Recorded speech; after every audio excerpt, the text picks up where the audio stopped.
always at this show, regardless what show we do, I was a fishing guide myself for 17 years. And I realized that the guys, the true educators of this were the fishing guides.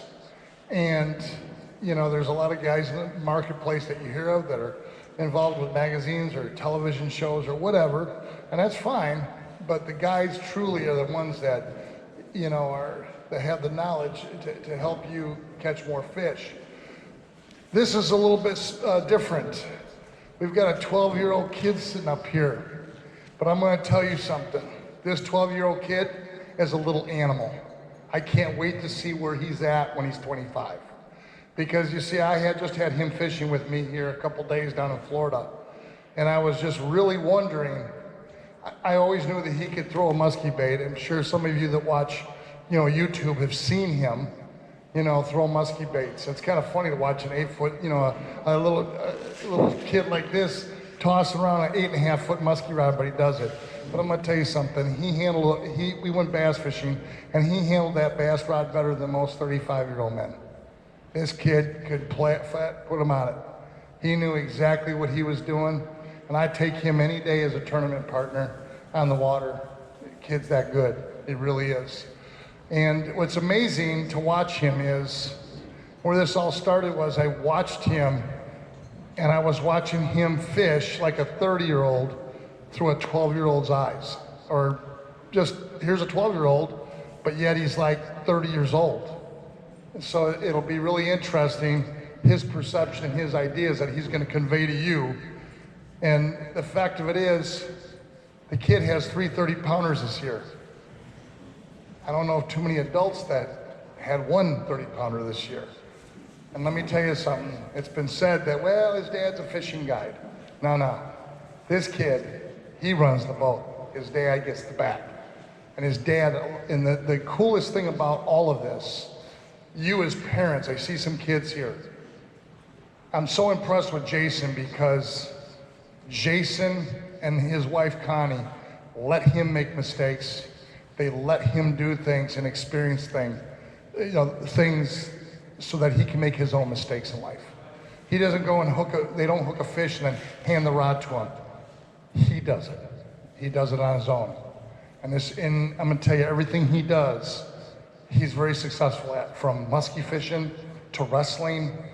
I mean, you don't see it right now, but he's got a cast on his arm. And he was flat putting it on this kid, aggressive. I got a friend of mine that's a professional MMA fighter, and he was watching Fischer in this movie, and he just was so impressed with his aggressiveness and his discipline. And then the guy pinned him on the mat and snapped his arm and dislocated his arm and ended up breaking it. And I thought my friend was gonna come through the phone and kill the coach and the dad at the same time because they high-fived each other, you know, after they hurt him. And it was unbelievable. But this kid, everything he does, he excels. And they've got great parents. And I think there's a lot of parents here that they've got young kids. You need to get them on the water. You know, it's a great place to be. They're a wonderful family. He does a great job. And I think more parents should, if they can, try to get them out there and do so. So I'm gonna give you Fischer Smith. Okay.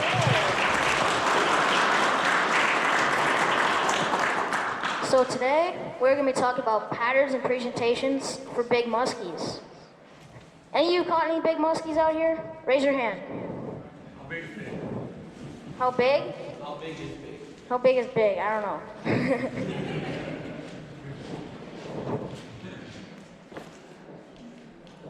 This thing's not working very well.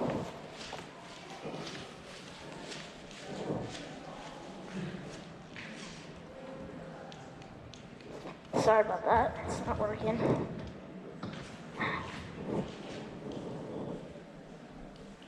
There we go. So, I'm gonna teach someone how to do this. So we're gonna take Ryan out of the crowd right here. And I'm gonna teach him how to do a deep and wide transition into a figure eight. So the first step or this was one of my best presentations to catch big fish last year. I think I caught multiple really nice fish doing this, some 44s and stuff. The setup. So when you're 15 feet from the boat, you're gonna sweep your rod this way. That's the first step. And then when you're coming down, you're gonna drive your rod low like this into the water, and you're gonna maintain a fast speed going down. And then we'll go to the next step.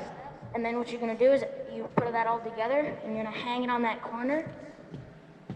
And you wanna make that blade flare right on that corner.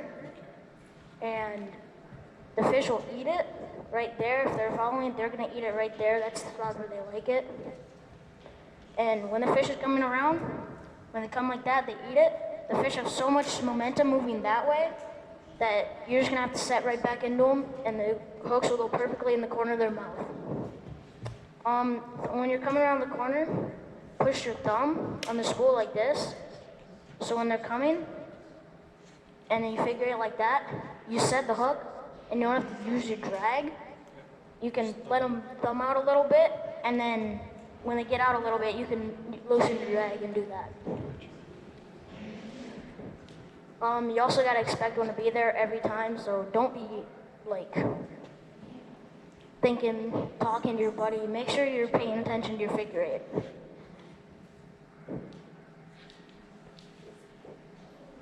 Use blades that run low and fast. Here, we can put this down now.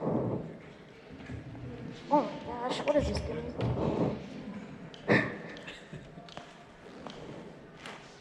Use blades that run low and fast. I like to use the bite back trilogies because they have less rise and they're really easy to run deep with some speed. Hold the rod tip up if you're trying to bulge, or if you want it to go low, put your rod tip about that far in the water, and you'll make that trilogy go low, and it's easiest to do with that deep transition into figure eight.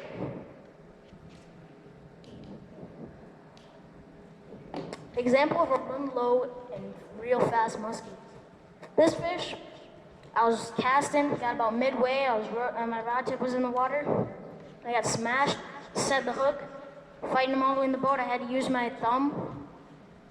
Then I tightened my drag and got him. And then 46 incher doing that low and fast transition. And I don't know, it was really, really nice fish. Fought hard. It works.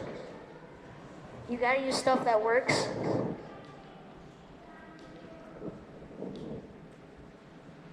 The blades I like to use. I like to use 10-9s, 9-8s, or 9-7s. When you're in the boat, you always want to change the blade thump up. You're not gonna have two people throwing the exact same blades, because that's just not gonna work. You gotta have different blades in the different sides of the boat. Because if you don't have different blades, you might be catching fish on one blade, and then someone can get a different pattern going in the boat, and you can have two patterns of catching big fish. And this really works on pressured body of water. You gotta throw different blades. The blade thump is a big difference because the fish might not see some blades. I like to throw blades that people don't throw very often. For example, trilogies. Not a lot of fish see those, and they work really well. And I don't know, they're some of my favorite blades. Never give up when they disappear. Oh my God. Okay, never give up when I disappear. When you're doing your figure eight and the fish, you don't see them anymore on the next corner, just keep figure eighting for like maybe a minute and a half later, because the fish could be sitting there like this, staring at your bait, but you don't know it. So you just gotta keep figure eighting. I've seen it where this fish, he disappeared, I came back, started figure eighting again, he came back, smashed it right on that corner. That's why you gotta keep figure eighting after they disappear, because they're just sitting there watching your bait, and they'll come back. How I got my first 50. This is a good topic. I like this topic because it's my 50. But first of all, how I got my first 50, I was reeling that trilogy deep and fast, and I was reeling, got about 10 feet from the boat. All of a sudden, I just watched his jaws go like this, and I knew it was 50 as soon as he ate, and he just ate it, and I was fighting him, got him in the net, and then, this was a moon phase bite. It was 11 a.m., still in the major, and it was flat calm, which is not usually your best pattern, or not usually your best conditions, yeah, for that time of the day. I was using that trilogy, low and fast, and it was flat calm, it was hot, it wasn't a good day, but we were in the major. You always gotta fish the majors. The fish they turn a light switch on, and the fish just start to eat. This is another one. Taking advantage of the moon. Set your fishing app, if you have like a fishing times app, set it to peak times. Because you always want to look at those peak times, and those are the times that the fish eat the most. They come out of their weeds, and they want to eat. See this fish, these days? This is a 4-fish day ripping rubber. I was casting the deuces, ripping them, and first fish, I got smacked, fighting them all the way to the boat, 41-incher. Really nice fish. That's that lighter one there. Then next one was got another deuce. It was like 15 yards from the last fish. Middle of the day, major. And the fish smacked me, got him in the boat. He was staying down, so I thought it was a big one. We got him in the boat. It was a 44-incher. That's that top right one. And then I had a 37-incher that I got on a mid-Medusa. That's that smaller one to the right. And then the other one I got at topwater in an afternoon moon phase. My rubber presentations for big muskies. The fast roll retrieve. This one's one of my favorites because you're doing this. So you rip up and you reel down. Rip up and you reel down. That, because it makes the bait go like this, up, and then slowly falls. Up, and slowly falls. Then you have deep drives and up pops. This is boom, boom, boom. That makes that bait go boom, boom, boom. And the fish they like both of these presentations. I've caught multiple big fish doing both of these. My favorite's the fast roll retrieve, because it's my first. Maintain a positive attitude. Sometimes I don't have a positive attitude. My dad probably agrees with that. Like sometimes you'll be like, these fish are never gonna eat, there's no fish in the lake. When it's 2 minutes to moonrise, you gotta have a positive attitude. If you don't have a positive attitude, you're not gonna be fishing right, and the fish, they won't eat. Because if you don't have that really good attitude, your bait is not gonna be going right, you're gonna be going too fast. When your attitude and presentation is spot on, expect one in the next corner. What I mean by this is when everything's perfect and it's moonrise, you always want to just expect one in the next corner. This fish, it was 2 minutes till moonrise, everything was spot on. 49-incher. 23-inch girth, that's my personal best for Wisconsin. A really, really nice fish.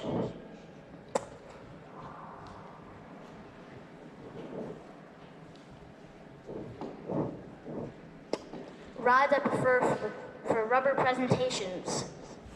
I like to use 8.6 to 9 extra heavy to 2X for rubber and blades. I like to use this for blades because you get that wider figure 8 And I like to use it for rubber because you get that long rips. Gliders, I like to use a 7/6 heavy. I like to use this because you get the better cadence with a smaller rod for gliders because the bait goes side to side better. And it's kind of easier to twitch it in your hand. Topwater, I like to use a 9 extra heavy because in topwater, you're not going to be like setting the hook as hard as you can. I just kind of load the rod and let the fish hook itself for topwater, and it loads that rod faster.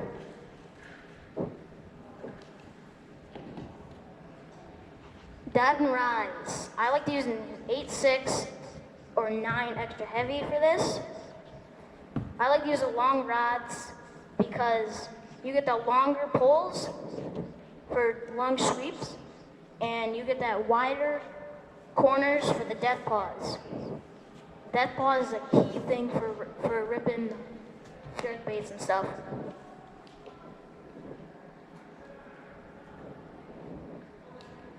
This thing doesn't work. Topwater speeds that trigger big muskies. When to go slow? I like to go slow 50 to 63 degree water temp. And when I say slow, I'm not going like this. I'm not going like this. I mean you're going where you can see every single turn on that prop spin. That's what I mean slow, because those fish, they just have to check it out and eat it. When you go fast, I like to go 64 to 75. I like to go this fast that time of the year. The speed you're probably going, you'll be reeling like this. This is 300 tranks, so wouldn't be using that for topwater, but that's probably about the speed you want to go for that. And the fish, I like to use Suic Nightwalker or Twisted Sister. Those are my favorite fast topwaters, and I like to use a top raider for a slow.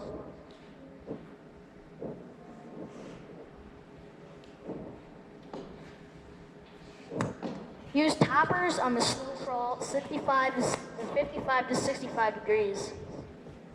I like to use toppers at this time of the year because not many people throw toppers, and some people don't understand that they're a really good bait. They catch a lot of fish, and you're just slowly crawling them. You want to hear that little noise, like you want to hear a squeak in the blades when it's running. That's how slow you want to go. And I've caught some really nice fish and lots of fish on toppers. Flaptail speed. You go with flaptails. Flaptails are really fun baits. And when to go slow, when you go slow with flaptails, is you're just kind of, you want to hear that blade plopping, and you want to hear it also ticking the back of the bait. If you can hear it ticking the back of the bait and also plopping, you know you're going the right speed.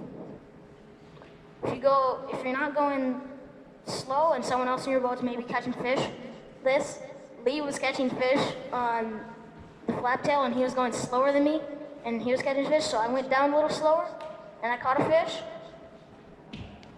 You just gotta go slower. You wanna hear that perfect sound. If you hear that perfect sound, the fish they're gonna have to check it out.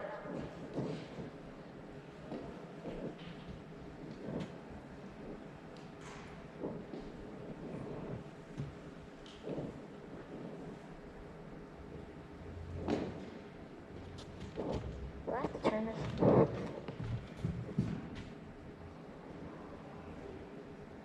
Okay. So drive the rod tip deep and slow roll swim baits. Swim baits are really fun baits to throw because you just cast them out there, put your rod tip in the water, and you just slow rolling them. This was a customer. He was throwing it beside him there, and he was just slow rolling it. He got smashed. He caught it. He got in the boat. I think it was 42 inches, I think. And you can see that fish did not have much of that bait out of his mouth. He really wanted that, so that's because he was going slow.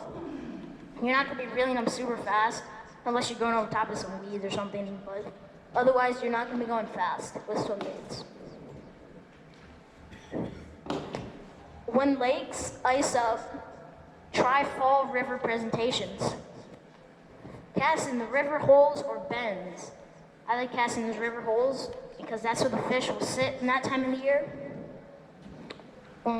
If you ever do this in late December or early in December, November, bring waders. It's pretty fun.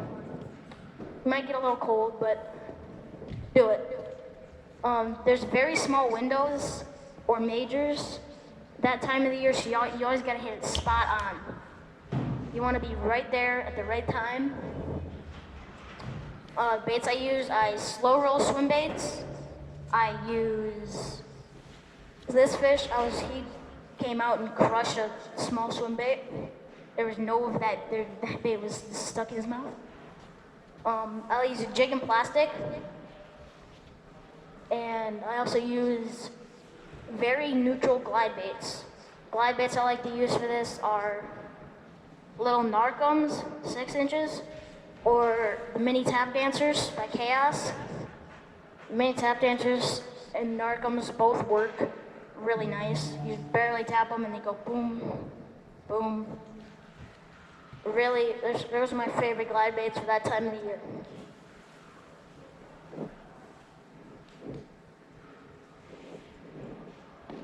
Holding tips, best ways to hold them.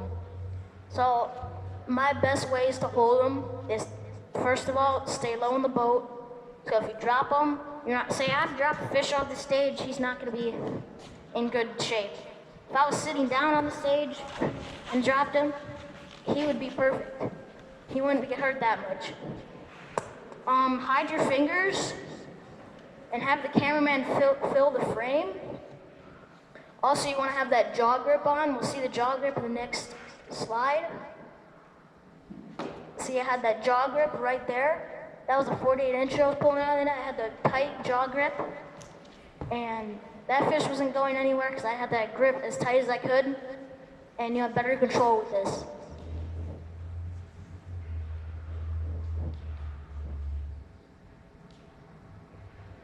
Keep your jaw grip tight. You might think I dropped this fish, but if you see, I had my hand right behind him, and I caught him. He might have tail touched the ground a little bit, but I got him. Don't be calm and don't panic. Just don't drop them. That's the best thing for these fish. Just don't drop them, and they'll stay. It'll keep them living longer. Just remember, musky fishing is like life. Keep making adjustments and have no excuses.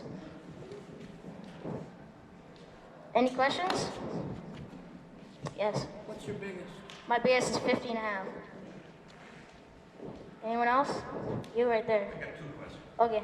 I noticed watching you fish on the trilogy, you like Yeah? the orange. Yeah? You like orange flakes on others or just on? I like them on other baits too. And my other question is, I know you're kind of superstitious about it. When are you going to start wearing a chest camera? This year, hopefully. We get a better camera, so it'll be better. Any more questions? Hey, you sucker fish. Yeah. Okay, so could you tell me a little bit on how you hook him up, right, and then all the way through hook set? How do you do that?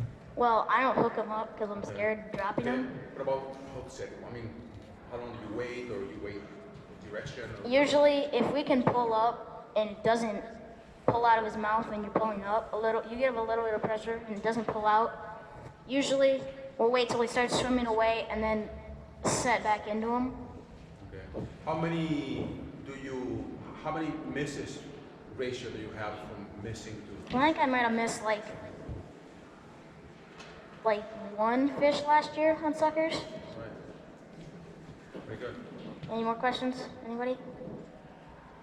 Way back there. How often are you switching baits when you're fishing? Well, for me, sometimes I switch a lot of baits, but Joel back there just went like this. If I know a bait's working, I'll throw that bait. in that area, but if it's not working, I'll switch baits and try that bait for like 15 minutes. If it doesn't work, I'll switch to a different one. Positive musky attitude with the bait. Yeah, that's a good point. Anyone else? No? Oh, right there. If you only had one bait to use year round, what would it be? I'd probably throw a mid Medusa. That it? St. Orange? No. Right there. Just kind of helped with this, when he was asking about the sucker fishing and that there, when you get a fish on and say like the one that you missed and that there, you automatically stop bringing the sucker in to see if she comes back to re-grab it. Well, we bring it in. If the hooks are out, we hook the hooks back in, drop it back right back in, and Right, and just, because we've had it. So I think last year or this year, I had one where I was fighting him. He got off, rehooked it, dropped it back in the same spot. He came back and ate it again, and then we caught it. This fish was on a sucker. It was a 45-incher. I raised that fish. I was raised it throwing a pounder, and then he followed our sucker because we were going to the next spot. I reeled in the sucker, and he was sitting there following it. I was figure eighting the sucker, and he kept following it. We saw him on side imaging. We waited like 15 minutes. We were about to leave, and all of a sudden the sucker rod just goes out, and we set the hook and got him. Is that it? Right back there. Like that little ripper thing on the bottom of your rod, is that helpful? The Revolution grip, I do like this. It helps you grip it better. These are the new rods by Elk River. They're really light, nice rods. But they have that extension of the little Yeah, trigger. yeah, yeah. You can take this off, and you can put bigger ones, so they have like the bigger ones too. And they're really nice because it helps you get a better grip on the reel for this short one at least. Fisher, you pay a lot of attention to moon phase and see that Yeah. now, if you're out there fishing and it starts to rain, do you just keep fishing? Is rain a good thing, a bad thing? It depends on how hard it's raining. If we're in the middle of a moon phase and there's no lightning or anything, we'll keep fishing. I've caught a few fish in the rain. All right, good. Usually the worst time is probably after rain. Oh, really? Yeah, we usually fish, if it's before rain and there's a moonrise, perfect time. Fish will bite like crazy. Anything else? No? Oh, right there and right there. Okay, you're first. who's the better fisherman, you or your dad? Obviously me. And you're right there. Fished in any tournaments yet? Sorry, what? Have you fished in any tournaments yet? I fished a couple tournaments. It's the one by, the first Wisconsin club tournament. It's like over by our lakes and Chippewa area. How have you guys done? I've only caught like 2 fish in it because I just started fishing it like 3 years ago or something. I mean, one year I caught 3 fish that were too small, so it didn't help. Well, I think that's gonna wrap it up. Maybe I'll probably speak next year, possibly, and hope you learned some stuff, and well, see you around.